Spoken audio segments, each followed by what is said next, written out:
So we found this old log splitter in the barn. Someone had started on it. We started taking it apart. There's the old cylinder that was on it. That cylinder just rusted out and really not good enough for our application. So we cut a bunch of stuff off of it last night. I should have videoed that. We put some tires on it. It didn't have tires, so we got the tires on it, and we're going to basically monsterize this thing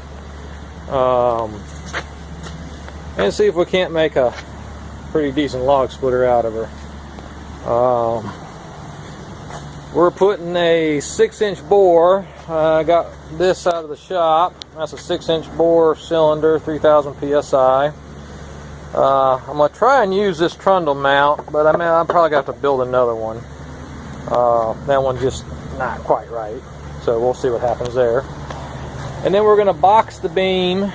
We're basically going to take plate and come in here and box the beam everywhere we can, so we make sure it's not too stressed. Then we're going to reinforce this pusher head, and then we're going to take this isn't going to hold. We're going to take and make a nose cone on these, cut them in half so we have floating edges, so that these edges will float up and down with the grain of the wood.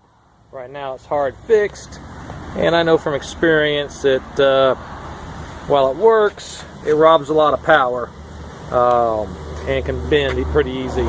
So we'll make these floating heads, and then it's set up already with the pintle hitch, and we're going to have to beef up the jack there.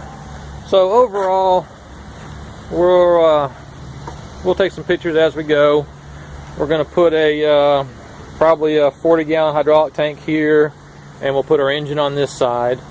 Probably get something like a 16 or a 20-gallon a minute pump, and we'll see what she does. Pieces I just cut and basically build this little triangle on each side of the beam. This is where the log will sit. We have a 39-inch stroke, so we're going to leave it 39 inches. We only burn 30-inch wood, but someone might want longer, or you can put 2 logs in there and split 2 short ones. So we're putting this in here and building these little triangles here to give this beam some more stiffness between in the log area.